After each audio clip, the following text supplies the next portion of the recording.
Tell Uncle Bubba, I am somebody. I am somebody. I may be unemployed, but I am somebody. I may be unskilled, but I am somebody. I may be uneducated, but I am somebody. I may be in jail, but I am somebody. I am God's child. Soul power. Black power. Well.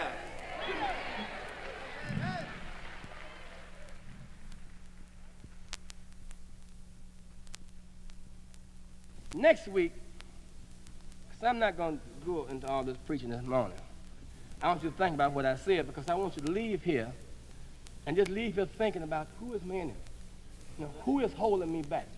I was talking to one of my friends on the West Coast, and he was telling me about Doc Dabney ain't doing it. And so on. I say, now, what is he stopping you from organizing? I mean, what?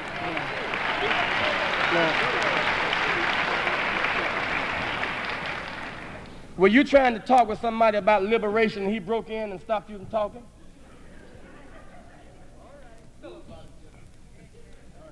Well, you know, wonder what Reverend Jesse doing. See, ain't no telling what he gonna be doing.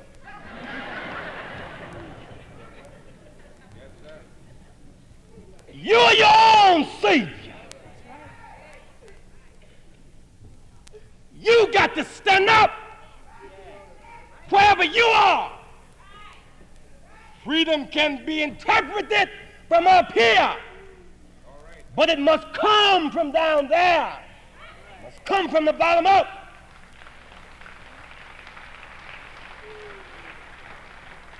See, I get sick of these little pseudo-historians, those instant overnight revolutionary historians just be taking everything out of context. So, well, now the problem is, you see, the black woman, see, and she just kind of dominates us, you see, and all that. No, that ain't the problem, because when the man would have abused both of us, when he would have tried to destroy both of us, the outstanding beauty of the black woman, in spite of being unable to embellish herself, her beauty shined so radiantly. In spite of that, it was her appeal to him that softened up his heart enough to at least employ her while she sustained us.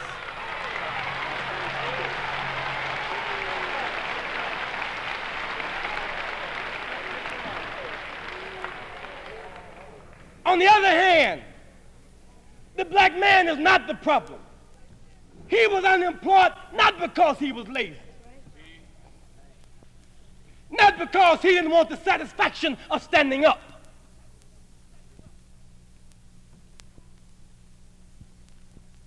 But the white man had to find his manhood in the negation of another man.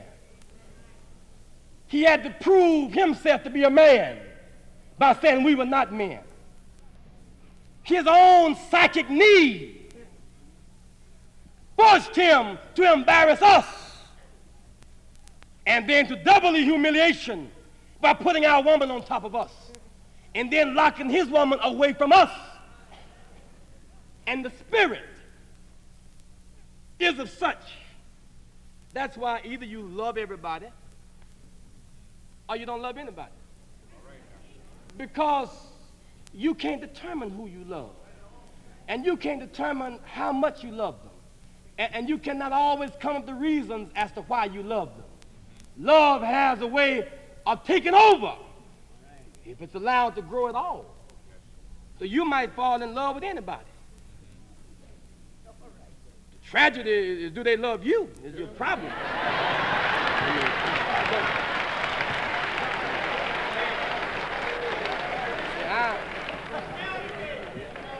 I don't consider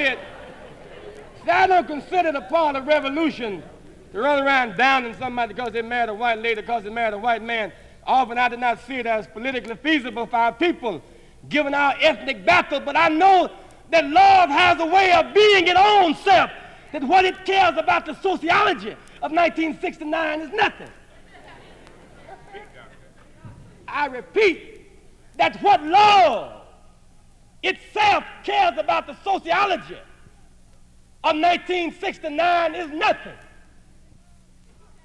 So what happens with the slave master as he begins to hate and destroy? Hate is just as pervasive as love. Once you start that, you can't stop either. You start hating your neighbor, and you start hating your other neighbor, and you start hating yourself, and you begin being a hater. In everything you see, you rationalize a method and a reason for hating them because you project yourself onto them.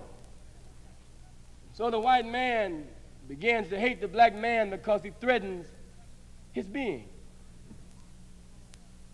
He has to hate the black woman for economic reasons because she is a part of the caste that he needs for his profit. And then he has to lock his own woman, who he would cherish,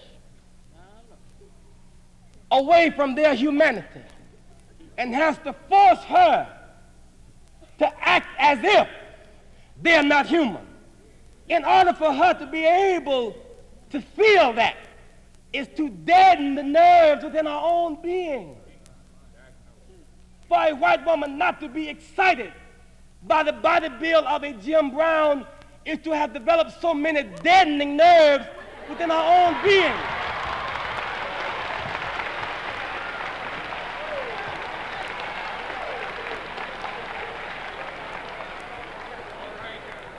I want y'all to hear me now. I'm as serious as I can be.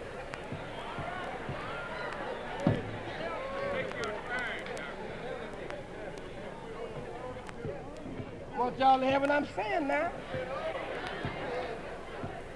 For a woman to walk down the beach and see a Jim Brown and have the capacity to freely dismiss him as a man, Jim Brown ain't got no problem. She got the problem.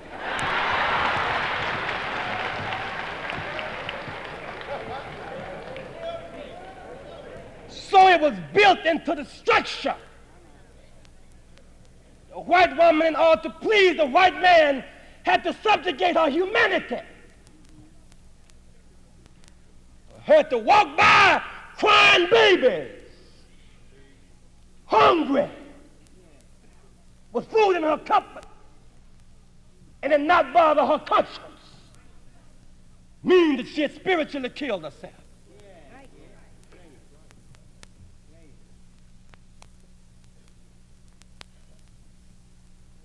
One learns how the universe ought to function when he watches oceans and rivers and creeks. Rivers are not jealous of oceans because they're bigger. And oceans don't try to dominate rivers and creeks because they're smaller. Because somehow they sense that all are part of all water. And so they just exist. One writer said that the night never questions the stars when they appear. They just exist.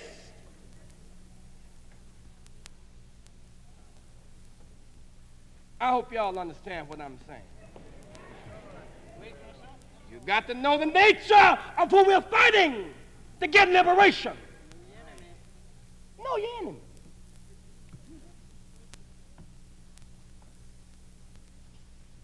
Say, for a white woman to be able to walk by a hungry black baby with food in her cupboard and not feed it is to then develop the capacity to go and play bridge while somebody else raises her child.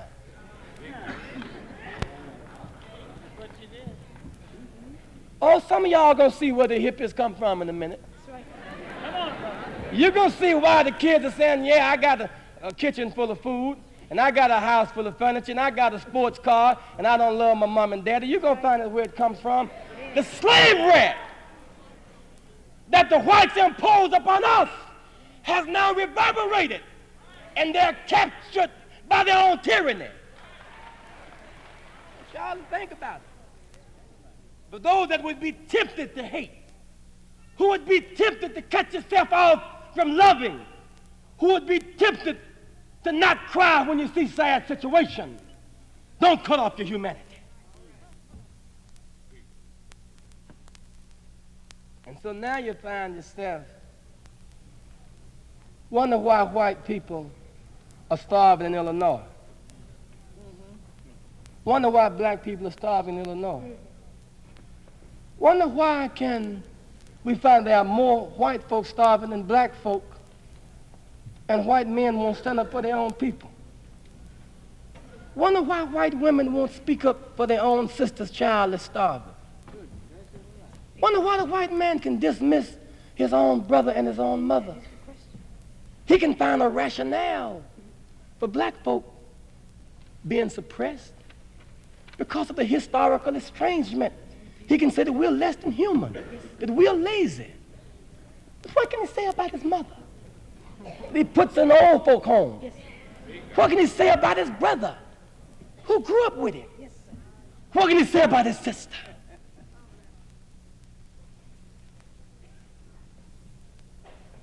And in the final analysis, he becomes the most perverted of all, because the black man that he abused resents him. The black woman that he misused will relate to him for expediency, but will exploit him, and he cannot trust her, but also ask God to forgive her for having to do it, because God knows her heart. It's where her husband and children are. And so he cannot find fulfillment there. And then he can't find fulfillment with his wife because he's dehumanized her and has made her frigid and cold and inhuman. And then when men cannot relate to other men as men, and men cannot relate to women, they only have two alternatives left. And that is either to relate to themselves or to other men.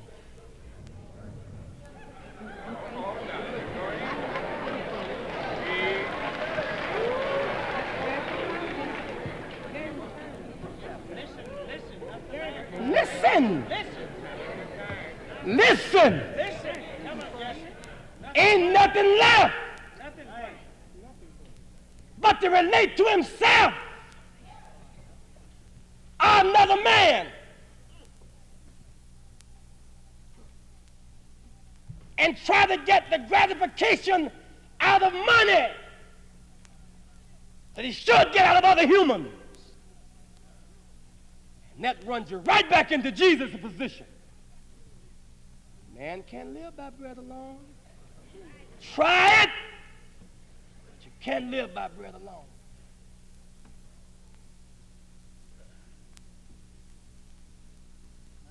You know who your enemy is?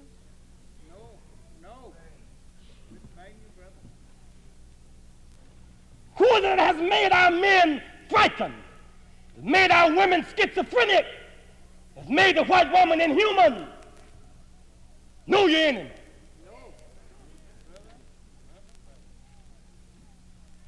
Who is it that is conducting wars all around the world? Know your enemy. Who made the decision that missiles were more important than men? Know your enemy. Who declared war on Vietnam and killed your son and threatened your husband? Know who your enemy is. You don't want to fight him? Admit it. If you're afraid he's going to kill you and you don't want to die, admit it. But don't go around picking off the hard workers and laborers in the black community, calling them Toms and calling them counter-revolutionaries and dismissing them as bourgeois because you don't want to fight their enemy.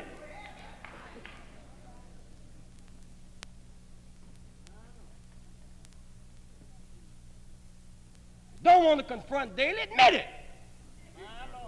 Don't talk about Bill Berry as your problem. Now, we generally have three reactions One reaction is to drown yourself in cynicism, Calvin, and give up and say you can't beat the man. So you just go on and do your personal thing and just hope that you live to be a ripe old age. Just kind of dismiss yourself. That's one reaction to it.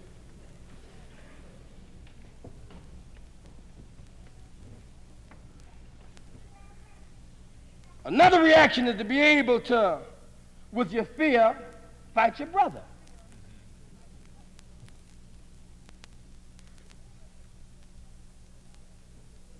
The other is to say that the man is so sick that we don't want to be bothered with him. Now let me tell you something about reality. It does not spare fantasy. It will endure it, but it will not spare it. You can say, damn the Capitol in Washington. So I don't want to be bothered with it.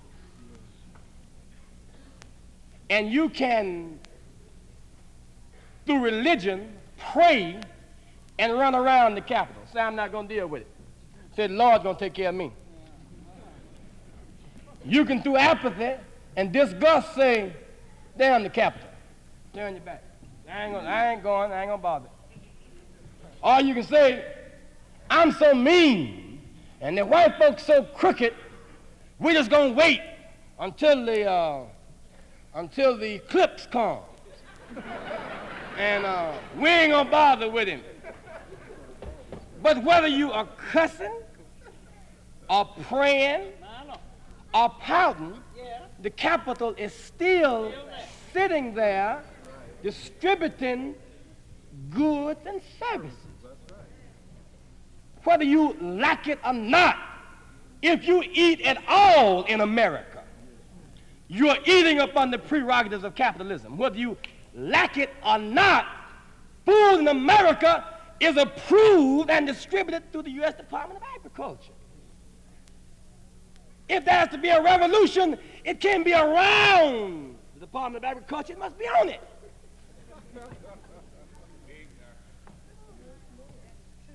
I want y'all to hear me good.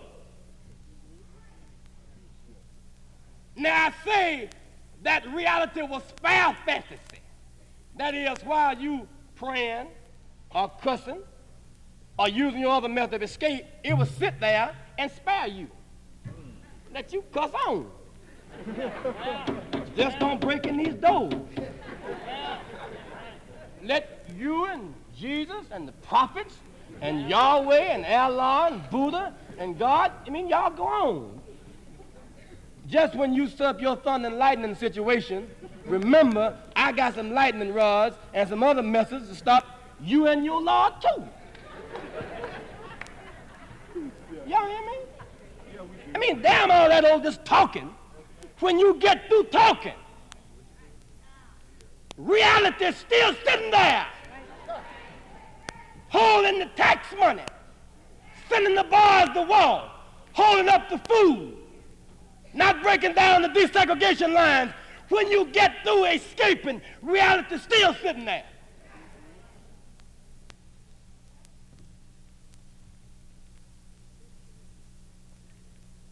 Whether you're eating and saying your blessing and happy, if you eat some sausage and some eggs and some bread, it was grown, and it was sanctioned through the U.S. Department of Agriculture. Right. Where you walk around cussing with a beard on and eating a piece of sausage and snatching out your mouth, it still came through the U.S. Department of Agriculture.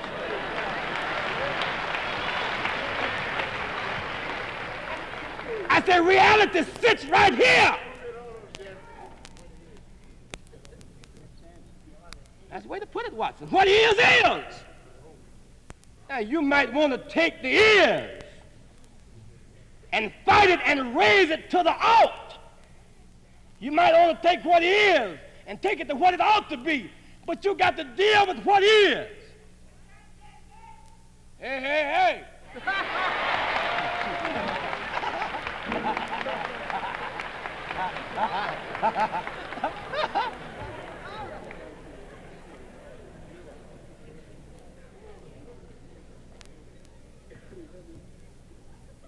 Don't just be wrestling in fantasy and fooling yourself and looking for lines of least resistance as a way out.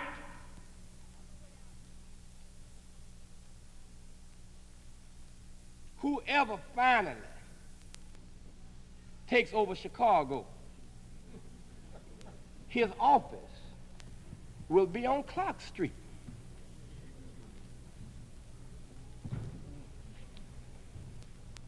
Now you can run around and snatch a few pocketbooks and smack a few people across the head and talk about your turf and a few other things, but whoever finally takes over Chicago will be on Clark Street and will be making decisions from there. Now, it ought to be us. We got enough power to do it if we get together and we don't destroy ourselves. If we don't destroy ourselves between here and downtown with in-group fighting,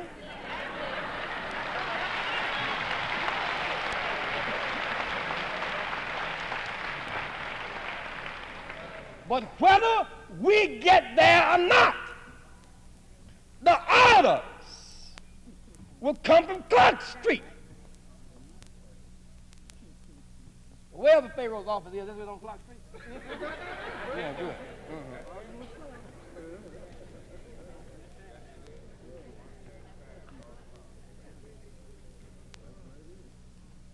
I went down to Southern Illinois to give a speech about 3 months ago. The brothers was going to protect me, and I appreciate it. I had the gun and stuff.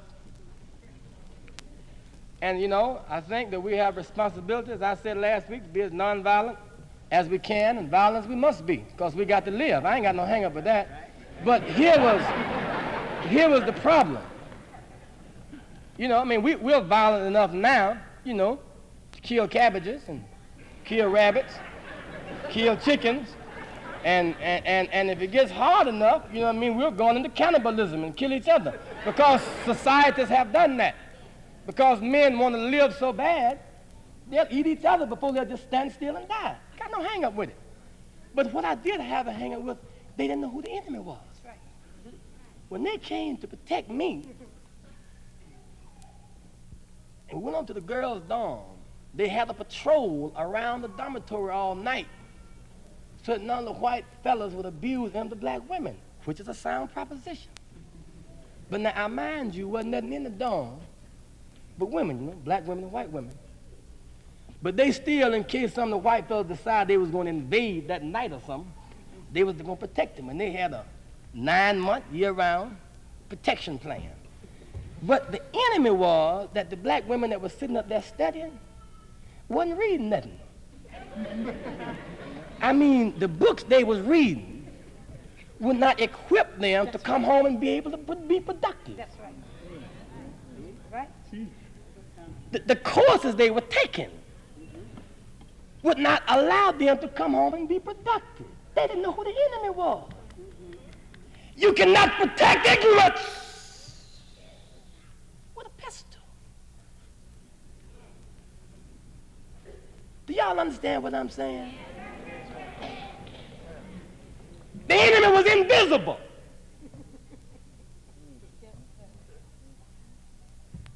The enemy was a white idea. The white man that had the idea is already dead.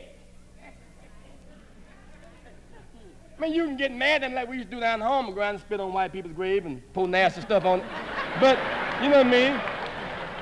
At home, that's where we try to get back. We'll go to the white book. We read the obituary column, and we pretend it was the funny paper. And we just go out and just be laughing at white folks dead. And then we'll go over to the graveyard, and we'll spit on the white folks' grave and throw rocks at the tombstone and pull nasty stuff on the graveyard and all. But you know what I mean? They just be talking about, I mean, they didn't move, they just laid there and cooled it. And then bow limbs, see? Look here, am I on the case? I mean, I want to know, am I getting over to you? You ask the average street corner revolutionary right now, say, why the movement ain't moved? Say, well, see old Lawrence Landry and them, they messed around a while, and so on, so on, so on. And then old Al Rabin and them, they messed around a while. And then Dr. King and them came to him marching and so on and so on, and that didn't free us. question is, who was the common enemy of Landry, Raby, and King? Did either of those guys fight against open housing? Did either of those guys fight against the hunger campaign? Did either of those guys fight against our being able to register and vote in our own neighborhood year-round? Did either of those guys set up a school system that wouldn't educate our children? Who is your enemy? Know your enemy.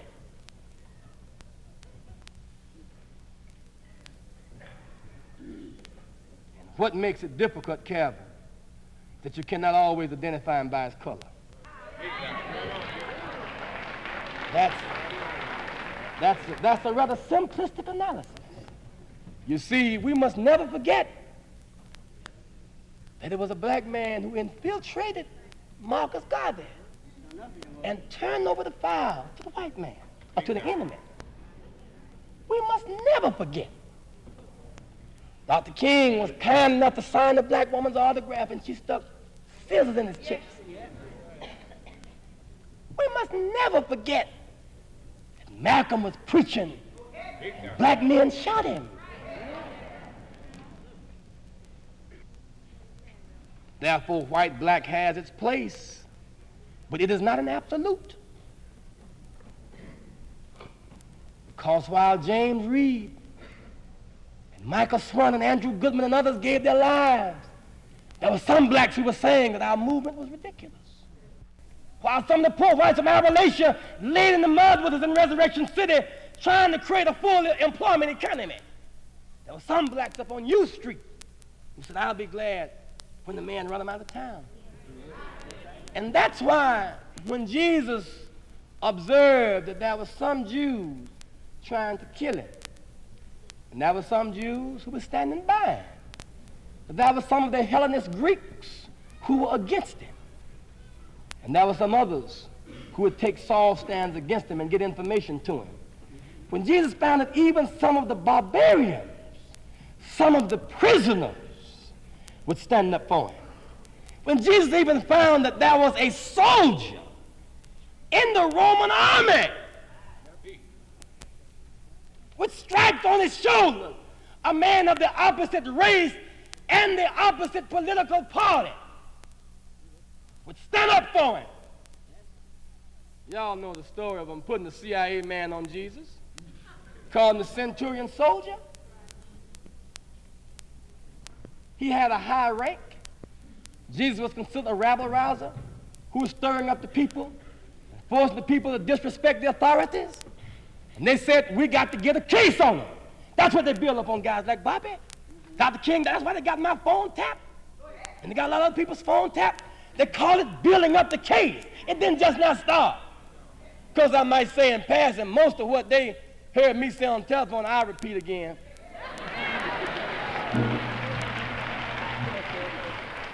And nothing I said on my telephone I'm ashamed of, except sometime when I was unsuccessful. That's the only thing I'm disappointed with. Now, let's go on. So anytime y'all hear something like that, say, well, the Reverend done called him again, because he is. I ain't worried about it. Now, so this guy was on Jesus' case, and so one of his disciples came up to Calvin and said, look, Jesus said, so you notice there's a soldier from the Roman army, so he got on plain clothes. And we know him because we recognize that when Peter and them was down at the castle, we saw him, and he gonna give a report on you. And they got all alarmed. They want to protect you. Jesus said, no, so just relax. Say, if he keep on following us and see what we're doing, say, I want you to watch how truth works. And the soldier, he was taking notes, taking mental notes. And that was a leper that folks wouldn't identify with. And Jesus picked the leper up. That was one of his notes. They were walking down the street, and that was a prostitute. Everybody was ashamed to identify with her. And Jesus said, don't laugh at her. He was taking notes. And there were some fellows who were hungry one day. Yes, sir. And found the Pharisaic tradition, they would have tried to fast when they were hungry and observe some law. And Jesus began to develop ways to feed them when they were hungry and get them some fish and bread. The man was taking notes. Jesus saw people who had inferiority complexes and told him, don't be no respecter of persons. Say, stand up. And by the time he got through taking these trips and went back, and the Pharisees had the high court and say, we are glad that you're back. Say, because he's still drawing them crowds and still creating them problems and going out on them boats. And say, we can't keep up with him. Say, I know since you've been traveling around with him, you got the case. Say, but it is a serious meeting, and we're here in the chambers, and all of us have out our recording pads, and we have out our legal writs. Where is your document? Where are your notes, Reverend Wise? You've been traveling with him. You had the assignment. You know that if you have flunked, you're going to be court-martialed. You know if you have succeeded, you're going to be promoted. Where is your assignment? And the soldier said, I don't need no book to tell the story, even though if I wanted to just filibust, I could build it up and impress you. I could talk about how him and his disciples laid around and talked tonight. I could talk about how they organized the crowd. I could talk about the details of his sermon. He said, but just based upon my observation, I could sum it up by saying, I have never heard a man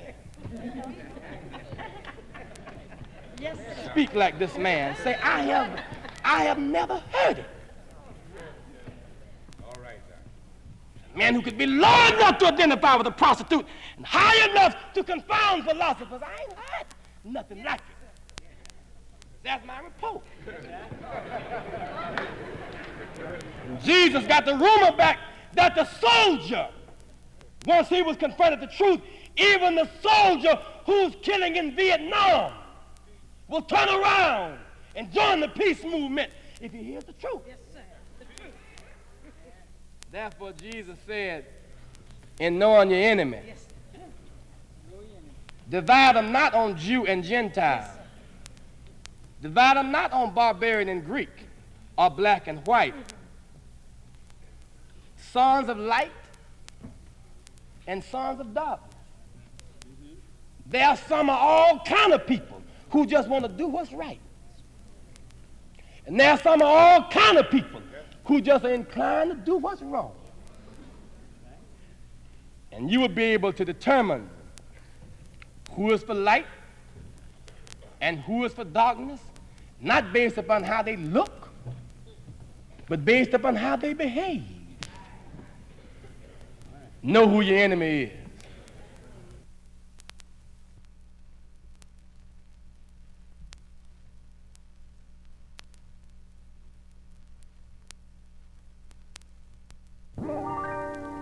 Our first concern was our having the capacity to analyze our situation well enough to see the great divisions that have our race separated and that have kept us separated down through the years. In each instance, we've argued that in unity there is strength, and in unity there is power.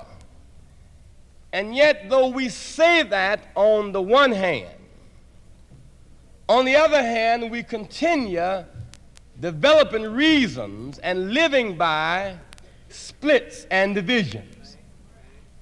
We said that in the slavery time, some of the so-called astute sociologists or even grassroots observers said that our problem is we have house slaves, yard slaves, and field slaves.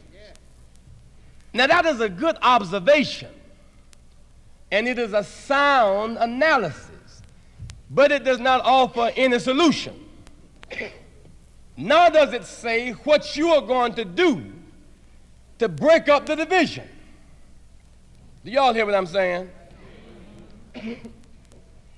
We said that so long as the house slaves thought that being in the shade constituted freedom,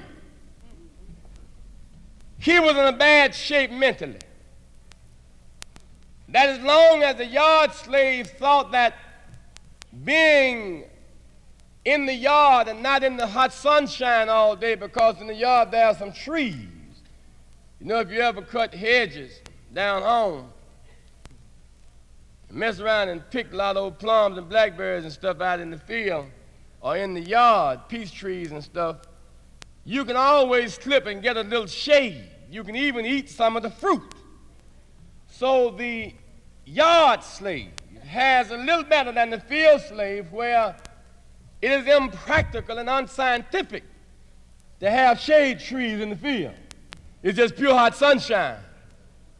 But for whatever reason, so long as the house slave accepted the privilege of a roof over his head, and the yard slave as tree leaves hanging over his, and they were separated from the field slaves who were in the majority, then it meant that the slave master simply had three different forms of slavery, three different levels of slavery.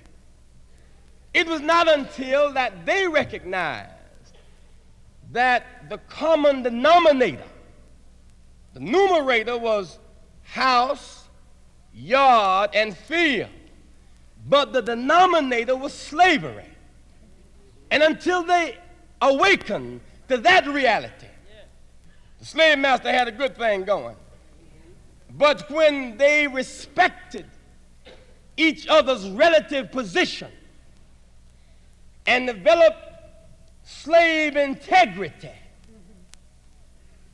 where the field slave stopped talking about the house slave, and the house slave stopped snitching on the field slave, and recognized their common bond and bind and blight and predicament, then they collected their various forms of slavery and removed themselves and began to riot and rebel and revolt. And slavery became not only too expensive, but slavery became too dangerous, because the slaves wouldn't take it anymore.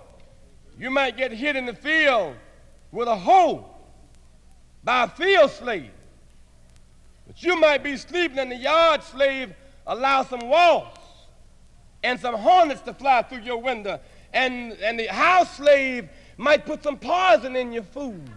But all of them wanted to break up slavery. So we had to break that up. Some people say we're making progress. Well, we had 3 levels then. Now I say we got 5. Super black, black, bourgeois, Negro, and nigger. So everybody's trying to run around and discover which one of the 5 groups he gonna join.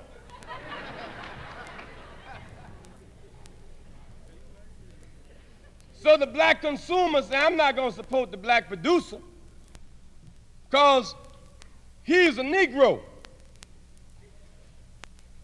The black producer said, well, I'm not going to relate as I should to the black consumer because they just accept what white folks say about us.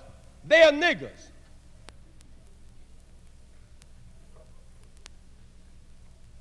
Preacher said, I'm not going to relate to the teacher. They're bourgeois, they're educated fools.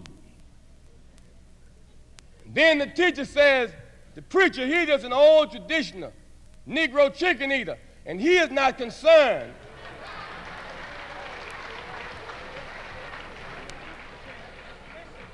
He's not concerned about anybody except himself. But whatever he does, he's still in slavery. Preacher, professor, pimp, punk, PhD, all the P's still in slavery.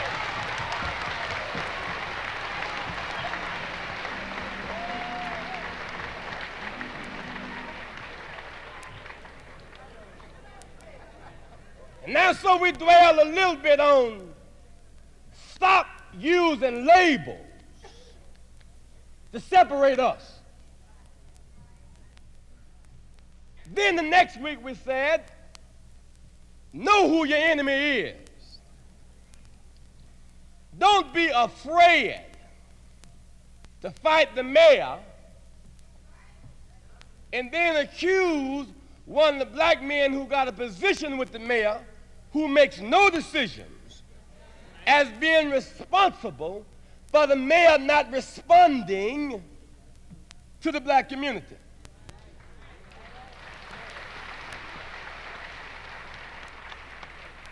Don't say we're not educated because of black teachers, or we're not well because of black doctors, or we don't have justice because of black lawyers. Black lawyers didn't set up the bar of law. Black lawyers didn't set up a system where we would be tried by people other than our peers. Middle-class black America didn't set up slavery and didn't profit from it. Black teachers are not the reason why our children get poor education. No group of black men anywhere ever in the history of this country set up a draft system to kill your boys and your husband and your uncles.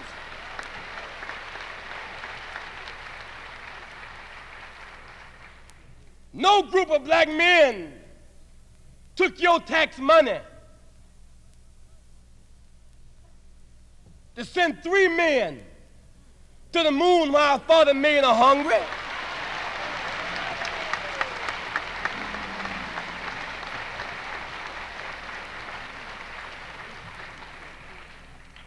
I'm just saying that to say, know who your enemy is.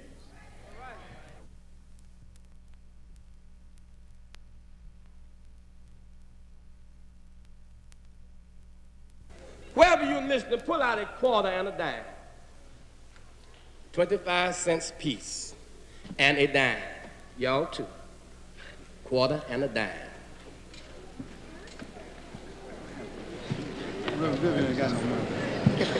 I'm not really a teacher, but I can if I have to. Necessity is the mother of invention, I told y'all. All you warm poverty people up here putting out these, I didn't say a $10 bill and a $25 bill, I say a quarter narrative and a dime. All these poor people, campaign people up here putting out all this money. Said y'all was stealing that money. All right, now let's go on. We are, in Chicago, a little better than 25% of the population. That's what this quote is. We are a little better than 25% of the population. We live on less than 10% of the land. Follow me now? Now, what you must do is to try to fit the quota on the dime. I want y'all to follow me now. It's going to get serious in a minute. Try to fit the quota on the dime.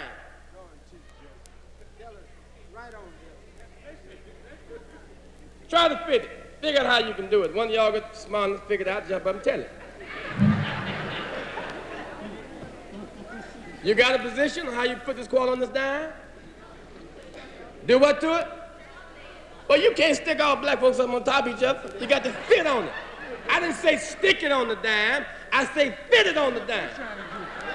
That's what the whites are trying to do. They're trying to stick us on the dime. They got to fit us on the dime. Now, turn it over so you can look at the dime. Those people that are on the dime live in the ghetto. Those that are on the outer edges survive by pulling on to those who are living to keep from falling over.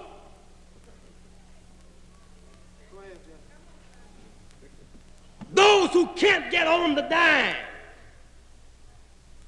That's what jobs are. They're unemployed. Which means that the ghetto, by definition, has a certain periphery of people unemployed. They're cut out of participation. God wasn't no fool when he made men in proportion to land. He's not overstocked his earth with men.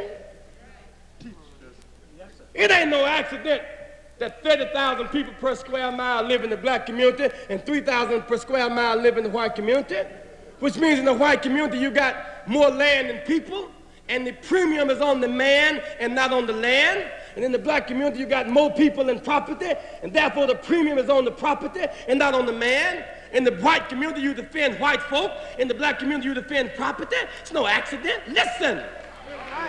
Listen.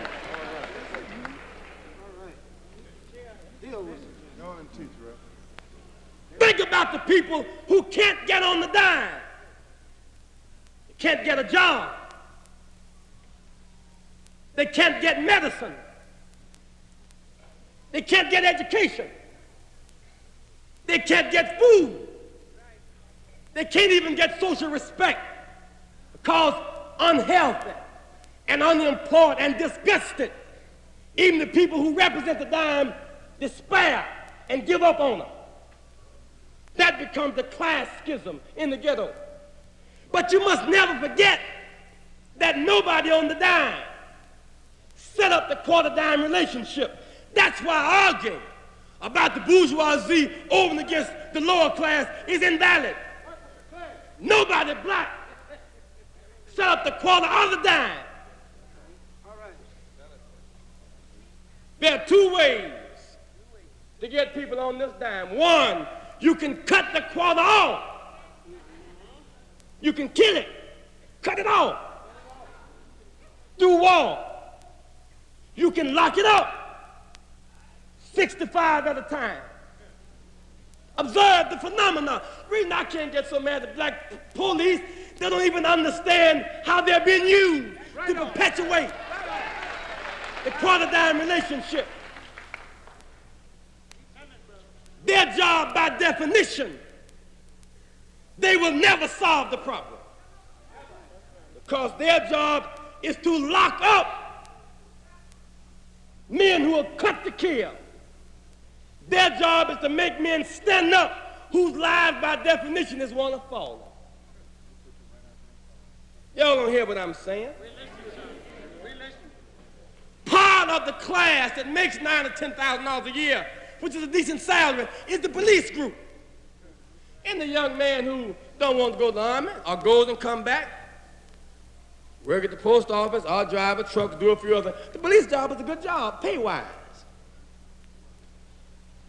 Some of the black cat rather than be on welfare, if he can be a police, make 9 or 10 grand, 5 or 6 on the side, pretty good gig. But the responsibility, here's what I'm talking. I'm not trying to put anybody down. I appreciate the dilemma of black police. Now, I know there's a difference between black and white police.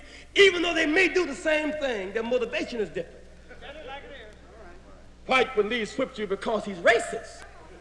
The black police whips you because he has to impress the racist to keep his job. And that's why we shouldn't have any white police on the island. Different now. Black police and the white police together. White police whip you because he enjoys doing it. If the black police doesn't arrest a certain amount of black people, if he doesn't get a reputation as a head whipper, he cannot be trusted. You know a man can be trusted because you can say, he'll whip a bunch of black folk. So you know he's just. All right. But y'all don't understand that. You can get these people on the dime by cutting it off, the quarter, or you can bend it. Bend it. Bend it. Pervert it. Make it cease to be a quarter. Mess it up where it won't fit in machines. Mess it up where it won't spin. Listen to me. Send it to school, yeah, 12 years, but give it 6 years worth of education. Send it to the hospital, yeah, but don't give it full treatment. Give it a job, yeah, minimum wage. perverted. But guess what happens? When the quality is bent over, on the sides, it humps up in the middle, and that's the high rises. Deal with it, Deal with it. That's the high rises when it is bent over and it comes up in the middle. That's why the open housing drive was valid. Not because of a desire to live next door to whites, but because, number one, we're too congested. 12,000 white folks stayed in Kenwood in 1947, and now 74,000 black people stay in the same area. Right on. Apartments for 3, now apartments for 12. Go ahead. Therefore, if those people want to move across Ashland, what is so divine about Ashland Avenue except they want to keep us hemmed in and keep a base of cheap labor? And I challenge every black leader to know that no black man, even those that defend the situation, are responsible for putting it together. Which is my last point. Not only must you defend the poor and build your case, you must develop your strategy to deliver them. That involves fighting. That involves going to war out of the hands of the wicked. And then you say, wake them up, Berea. Then you say, pray to them and inspire them out of the hands of the wicked. Now, the difference between a sociologist and a theologian, you can identify the wicked just by looking at where people live and watching the institutions. But what makes a man, not only does he see the wicked, but he calls the wicked wicked to the wicked man's face.